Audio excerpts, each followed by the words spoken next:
mulai ada peningkatan Hmm. saraf kejepit leher Oh, gara-gara penggunaan HP yang berlebihan. oh, Jadi nunduk kita kah? selalu menunduk gini, Oh, gitu. Kita kan kadang-kadang berjam-jam nggak sadar ya, iya, iya, iya, lihat iya. HP terus. Nah, Hmm, iya. posisi kepala tegak Uh, dengan posisi menunduk itu bebannya berbeda, Oke. gitu. Jadi kalau posisinya menunduk, otomatis beban terhadap leher tuh Hmm. lebih lebih tinggi lah bebannya. Jadi kalau bertahun-tahun itu menyebabkan salah satu resiko saraf kejepit leher, gitu.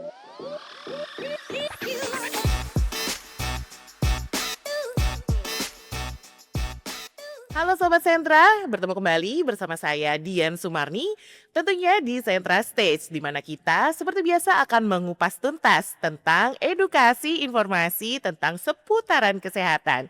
Dan kali ini seperti biasa saya tidak sendiri dan pastinya ditemani sama salah satu dokter spesialis yang luar biasa sekali dari Sentra Medika Hospital Gempol.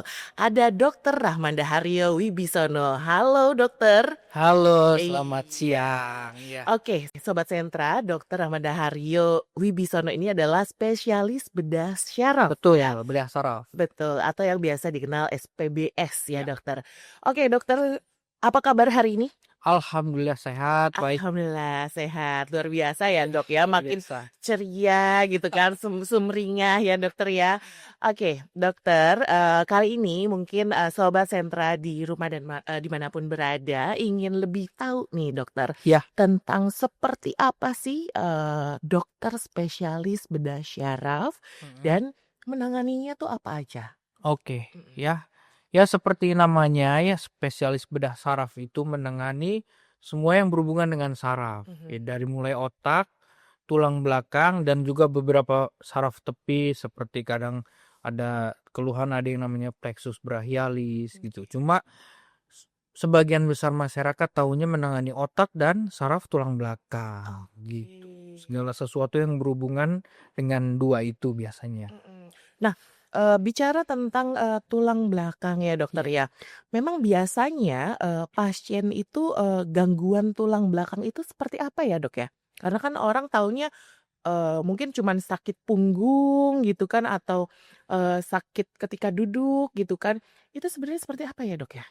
Ya, kalau penyakit yang berhubungan sama tulang belakang itu banyak sekali sebenarnya ya. Dan gejalanya juga macam-macam. Mhm. Cuma yang sekarang-sekarang mulai sering itu ada yang namanya saraf kejepit Oke. gitu. Jadi saraf kejepit itu gejalanya paling sering adalah nyeri Mhm. gitu. Mhm. Kita tahu kan kalau tulang belakang dari leher sampai Mhm. tulang ekor itu kan tulang belakang. Oke. Ya, jadi nyerinya bisa dari leher, Mhm. paling sering tuh leher dan pinggang, Oh oke. gitu. Leher dan pinggang. Betul. Nah, Dok, syaraf kejepit ya mungkin, Mhm. Sobat Sentra juga yang, di rumah tuh pada sering mendengar gitu kan, Betul. syaraf kejepit atau mungkin awam keseleo sedikit dibilangnya syaraf kejepit ya Ya, kan, ya, ya, ya. atau salah bantal sedikit bilangnya saraf kejepit, bener Ya, kan ya, Dok, padahal salah ya? posisi aja itu. Atau mungkin salah siapa gitu Iya. kan, nggak nyalahin bantal gitu kan. Nah, itu syaraf kejepit itu sebenarnya apa, Dok, yang terjadi sebenarnya? Oh, iya. Mhm. Jadi kalau di tulang belakang itu Mhm. ada beberapa bagian lah ya, Oke. gitu. Ada tulang, Mhm. ya, Mhm. ada bantalan tulang dan Oke. ada saraf. Oke. Jadi kadang-kadang bantalan tulang itu dia apa ya namanya, menonjol. Mhm. Jadi agak lemah dan menonjol. Nah, Mhm. tonjolannya itu yang menjepit saraf gitu. Oke. Ya, cuma kadang-kadang masyarakat tuh semua yang sakit pinggang dibilang saraf kejepit. Mhm. Padahal belum tentu. Oke. Yang namanya saraf kejepit itu memang si sarafnya itu kejepit sama tonjolan bantalan Oke. tulang belakang. Jadi seperti itu. Nah, itu penyebabnya apa sih, Dok? Penyebabnya macam-macam Mhm. ya. Nomor satu biasanya sih usia ya. Usia. Oke. Jadi karena ini kan namanya penyakit degeneratif ya. Oke. Jadi kalau usianya bertambah, Mhm. otomatis dia akan ada perubahan susunan gitu. Jadi istilahnya lebih lemah lah Oke. gitu. Walaupun juga Mhm. berhubungan juga dengan kesalahan posisi biasanya. Posisi misalkan orang-orang yang sering angkat-angkat berat ya, memang pekerjaannya. Kadang-kadang mengangkat berat itu bukannya nggak boleh, cuma kadang-kadang posisinya harus benar gitu. Kalau mengangkat berat dengan posisi yang salah dan dalam waktu yang lama, nah itu bisa kejepit Oh, sarafnya. yang kita kenal dengan ergonomis itu ya dok ya, cara mengangkat gitu-gitu ya. Betul. Tapi apakah memungkinkan dengan usia-usia yang muda juga bisa terkena penyakit ini? Bisa juga gitu. Oke. Memang ada sedikit yang berhubungan sama genetika juga Oke. gitu. Cuma memang kemungkinannya kecil. Aha. Atau biasanya kalau pada misalkan atlet ya, maksudnya walaupun dia muda cuma kan aktivitasnya berat ya, aktivitas berat. Nah, itu juga salah satu faktor risiko juga. Yang satu lagi juga kalau misalkan ada riwayat terjatuh gitu. Biasanya jatuh terduduk gitu-gitu juga bisa menyebabkan. Nah, itu yang sangat bahaya sekali ya dok ya, katanya kalau misalkan ada jatuh tapi dengan posisinya duduk ya, karena mungkin tulang ekor langsung ya dok ya. Betul. Dan Oke. juga sekarang mulai ada peningkatan saraf kejepit leher Oh. gara-gara penggunaan HP yang berlebihan. Oh, Jadi menunduk kita kah? selalu menunduk gini gitu. Kita kan kadang-kadang berjam-jam nggak sadar ya Iya iya iya. lihat HP terus. Nah, Iya. posisi kepala tegak Aha. dengan posisi menunduk itu bebannya berbeda Oke. gitu. Jadi kalau posisinya menunduk otomatis beban terhadap leher tuh lebih tinggi lah bebannya. Jadi kalau bertahun-tahun itu menyebabkan salah satu resiko saraf kejepit leher gitu. Itu Itu sudah yang pernah ditemukan ya dok ya? iya, Itu ya. jadi memang kita lihat kecenderungan saraf kejepit leher agak meningkat gitu. Salah satunya dicurigai karena itu. Salah satunya ya. Nah dok, untuk penyakit tersebut gitu kan, apakah memang solusinya itu operasi dok? Hmm. Atau mungkin ada solusi lain dulu gitu kan? Atau memang mau tidak mau memang itu solusinya adalah operasi?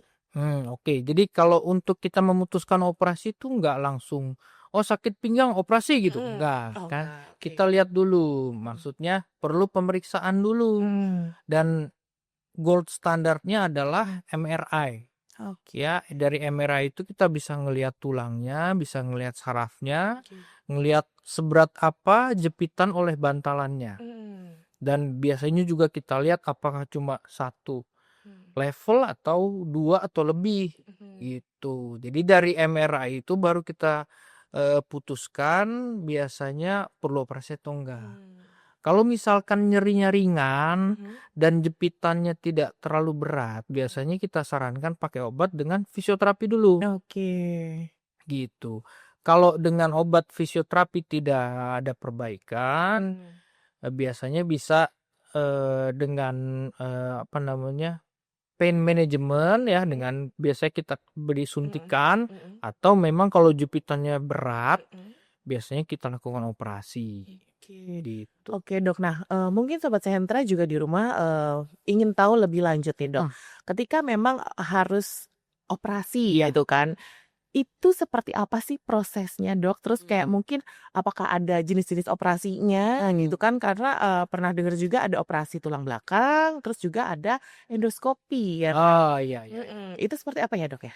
Jadi kalau sekarang ini memang lagi hype ya, operasi-operasi bukan cuma tulang belakang, mungkin semuanya yang namanya minimal invasif. Oke. Artinya minimal invasif tuh kita dengan sayatan yang kecil tapi hasilnya memuaskan dan pemulihan juga lebih cepat. Salah satunya di operasi tulang belakang. Gitu, walaupun tidak semuanya bisa dengan minimal invasif ya. Gitu. Cuma kalau biasanya kita pemilihannya kalau misalkan dia cuma satu maksimal dua lah, dua lokasi gitu ya. Itu masih bisa dilakukan endoskopi. Ya, namanya endoskopi. Oke. Gitu. Jadi prosesnya itu biasanya sayatannya kecil, sekitar 2 senti sampai 3 senti lah Oh ya. kecil banget ya dok? Kecil. Jadi bukan kayak di film-film sinetron yang dibelah gitu ya? Itu zaman dulu. Zaman dulu itu ya? Zaman sekarang lebih teknologi Ya, banget ya? Oke. betul gitu. Jadi dengan diharapkan dengan sayatan yang kecil itu Mhm. diharapkan pemulihannya lebih cepat Oke. gitu. Rata-rata mungkin 1-2 hari Aha. udah mulai bisa mobilisasi, maksudnya bisa coba Oh. berdiri jalan gitu. Bahkan kalau memang cuma 1 level seperti itu mungkin bisa pulang dalam 1-2 hari. Nah, untuk pengerjaannya sendiri berapa lama ya, Dok, untuk durasinya, operasi, tulang belakang ini? Ya kalau, yang tadi juga tergantung level ya, rata-rata 1 level itu artinya 1 lokasi ya, Aha. misalnya saraf kejepitnya ada 1, Aha. itu biasanya 1 sampai 1,5 jam. 1 sampai setengah jam. Ya, kalau misalkan ada 2 ya mungkin berarti dikali 2, Oh, dikali seperti 2, oke. Dan, proses recovery-nya lebih lebih cepat ya? cepat. Dan Karena, ya lukanya kan lebih kecil lebih ya, kecil ya? gitu. Jadi nyerinya lebih kurang, ya nyeri setelah operasinya lebih kurang dan pemulihannya juga lebih cepat. Jadi kan mungkin ada sobat sentra yang, mikirnya kayak mungkin setelah operasi itu harus belajar lagi kayak bayi merangkak gitu kan. Enggak Enggak, ya? itu enggak. Oke, oke, oke. I Nah, ada ini nggak sih, Dok, misalkan, pasien ini boleh endoskopi, ada pemilihannya nggak sih yang ini mhm. tidak boleh, ada nggak, kriteria gitu atau mungkin semuanya bisa? Pada dasarnya sih semua bisa ya, Mmm. cuma kita lihat juga, satu usia dan, apa ya, beratnya kelainan dari MRI itu, Mmm. gitu. Jadi kan sebenarnya yang dibilang penyakit tulang belakang itu kan nggak semuanya saraf kejepit, Iya. gitu. Ada yang juga tulangnya bergeser ya, ada yang juga mungkin penebalan, apa ya namanya, ligamen atau jaringan ikat, seperti itu macam-macam. Ya, kalau memang ada yang bergeser, otomatis kan harus diperbaiki. Nah, biasanya itu nggak bisa pakai, endoskopi ya. Cuma kalau hanya sedikit penebalan, lalu saraf kejepit, apalagi biasanya usia muda. Oke. Seperti kita tahu kan usia muda dia aktivitasnya masih cukup, Betul. tinggi ya, Mhm, mhm. mobilitasnya. Jadi diharapkan dengan endoskopi ini pemulihannya lebih cepat, lebih bisa kembali ke aktivitas semula, seperti itu. Oke. Oke, Dok. Nah, kalau tadi kan kita banyak banget, ngobrol tentang tulang belakang Ya, gitu kan. Apakah, spesialis bedah saraf ini hanya menangani, tulang belakang saja mhm. atau mungkin ada, yang baik part-part lain gitu yang ditangani oleh spesialis bedah saraf? Iya, selain tulang belakang itu ya seperti yang tadi saya bilang ya, biasanya kelainan di otak, ya Oke. itu. Paling sering itu kalau di Indonesia cukup banyak itu kecelakaan, perdarahan otak. Oke. Selain itu juga stroke juga. Mhm. Ya, stroke perdarahan Mhm. itu juga cukup tinggi kejadiannya di kita. Itu hanya pada kecelakaan, Dok? Apa ada misalkan kayak kelainan-kelainan disebabkan penyakit gitu? Kalau penyakit paling sering adalah tumor otak Tumor, kalau di oke. kita. Iya, Mhm. gitu Nah, tuh. itu biasanya ada gejala apa sih, Dok, kalau tumor otak itu? Kalau tumor otak tuh paling sering adalah sakit kepala Sakit memang. kepala. Ya, sakit kepala yang kita bilang, kronik progresif. Jadi sakit kepalanya itu biasanya kalau minum obat hilang, Oke. tapi besoknya sakit lagi. Mhm. Dan makin hari dia makin terasa lebih berat daripada hari sebelumnya. Oke. Gitu, kalau tumor seperti itu biasanya. Oke. Nah, untuk, otak sendiri, Dok, itu Mhm, ada juga, proses pembedahannya? ada. Oke, apa tuh namanya, Dok? Sama kah apa? Namanya kraniotomi ya, Oke. gitu. Itu jadi pembedahan, ya kita buka tempurungnya untuk Mhm, kita ambil, mhm, ambil kelainannya. Jadi mhm, kalau memang ada perdarahan karena mhm, kecelakaan, mhm, gumpalan darahnya kita ambil. mhm. Kalau memang karena stroke, gumpalan darahnya kita ambil juga. Terus, Dok, bener nggak sih kalau misalnya udah operasi kepala kita bisa hilang ingatan gitu, Dok, kayak di sinetron? Kan template-nya gitu ya, Dok, Ah, gitu iya. kan yang tahu gitu kan, kita tahu semuanya gitu, habis operasi kepala digulung-gulung gitu kan, pas bangun, "Siapa saya? Di mana saya?" Gitu kan. Itu sebenarnya Biasanya gimana? sih enggak ya, kalau Enggak. sekarang mah udah hampir, minimal lah ya, Heeh. kelainan atau gangguan yang disebabkan karena Mhm. operasinya tuh enggak, Oke. gitu. Kecuali kalau memang biasanya justru penyakitnya yang menyebabkan gangguan ingatan. Oh, tapi itu Gi memang bisa ya, Dok, ya? Bisa, jadi kalau memang kan otak tuh macem-macem, bagiannya ya, Heeh. ada salah satu yang otak itu mengurus memori. Mhm. Kalau kebetulan gumpalan darah atau tumornya ada di bagian otak yang mengurus memori, ya memang akan terganggu ingatannya, Mhm. gitu. Walaupun biasanya lebih sering yang terganggu tuh ingatan yang lebih dekat. Lebih dekat, bukan yang jangka panjang ya? Bukan yang long term gitu, Long enggak term. biasanya. Jadi nggak bisa tuh Sobat Sentra ya menghapus masa lalu tuh. Nggak bisa ternyata ya, Dok, Itu ya? udah tersimpan dalam dan nggak bisa. Tapi ya, Dok, ya udah Iya. dioperasi mau diapain juga ya, jadi Iya. mendingan udah aja ya, Dok, ya? Eh. Oke, Dok, tadi kan, gangguan pada otak gitu kan. Nah, misalkan pada saat apa sih gitu kan perlu, pembedahan ketika misalnya kita mengetahui, oh nih, ada satu pasien, tumor otak gitu kan. Mhm. Apakah memang seperti tadi tuh, apakah masih bisa tanpa operasi atau memang harus banget dioperasi? Kalau tumor otak tuh justru lebih ini ya, kita hampir jarang sekali Mhm. tanpa operasi, Oke. gitu. Kecuali memang lokasinya yang bener-bener, deket dengan Mhm. struktur yang berbahaya gitu ya. Oke. Cuma sekarang hampir lebih dari 95% Mhm. pasien tumor otak tuh memang terapinya adalah operasi. Operasi, berarti Betul. harus ya? Iya. Berpart-part atau 1 kali? Tergantung lokasinya. Rata-rata sih 1 kali cukup. 1 kali cukup. Betul. Oke, oke. Mhm. Nah, kalau misalkan, tumor ini sendiri, apakah seperti tadi, hanya orang tua atau, lanjut usia atau bisa terjadi di anak-anak, remaja? Tumor otak justru lebih luas yang apa namanya, usianya. Mhm, mhm. Dari dia umur di bawah 5 tahun Mhm. sampai umur 80 tahun ada, Oke. gitu. Dan memang beda-beda jenisnya, Mhm, mhm, mhm. gitu. Oke, baik Sobat Sentra, itu tadi ya, obrolan kita, yang sangat berat, berat tapi ringan gitu kan, tapi Iya. sangat, ilmunya luar biasa Iya. ya Dokter ya. Oke Dokter, boleh nggak sih dikasih tips ke Sobat Sentra di rumah, mungkin ada yang sedang mengalami atau sudah pernah konsul gitu Mhm. kan, tentang permasalahan tulang belakang gitu kan, pada saat apa sih yang, harus dioperasi atau juga, gimana sih cara menjaganya agar supaya kayak, jangan sampai nih kita kan juga menghindari ya Ya, Dok betul. ya, gimana Dok? Yang pertama adalah sebenarnya menjaga postur ya. Kita Mhm. jangan, apa ya, kadang-kadang tuh postur berjalan gitu sambil menunduk gitu, itu juga, kurang baik Mhm, gitu. mhm, Jadi memang, eee, pertama jangan postur yang tidak benar itu mhm, berlarut-larut atau, mhm. biasanya juga mengangkat-angkat berat Oke. gitu. Biasanya kita ada hitungannya ya, maksimal itu sebenarnya kita ngangkat berat itu adalah sepertiga berat badan. Oh, oke.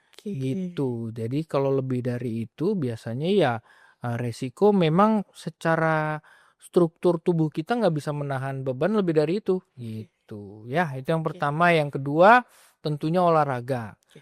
Jadi makin kita nggak bergerak itu Mhm, bukan berarti makin sehat ya tulang belakangnya, mhm. gitu. Minimal jalan, jalan gitu.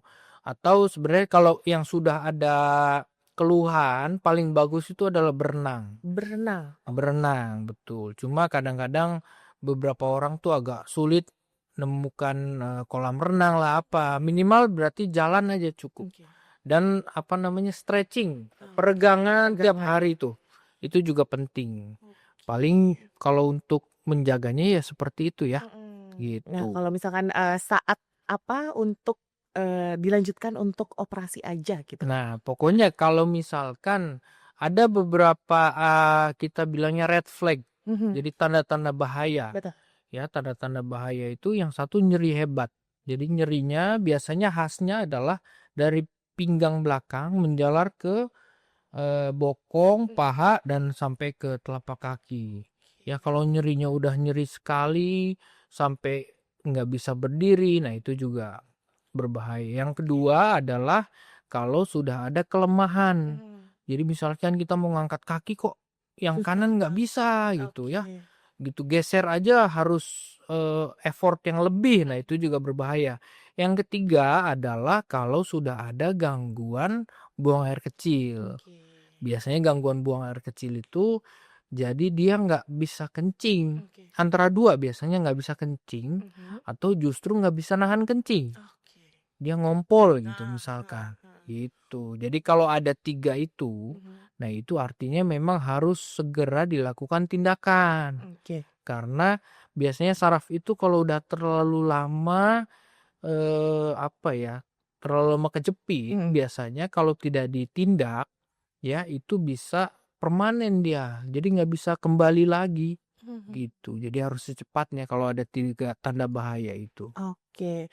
Baik, Sobat Sentra, terima kasih banyak Dokter Iya, Haryo sama-sama. apa nih panggilannya? Ya, Dokter Haryo. Dokter Haryo, luar biasa sekali ya dokter ya pengetahuan dan edukasi semuanya tentang bedah saraf Ya. ya. Sobat Sentra juga jangan khawatir karena ini cuman baru part 1 dan part 2 dari Dokter Haryo ya kan.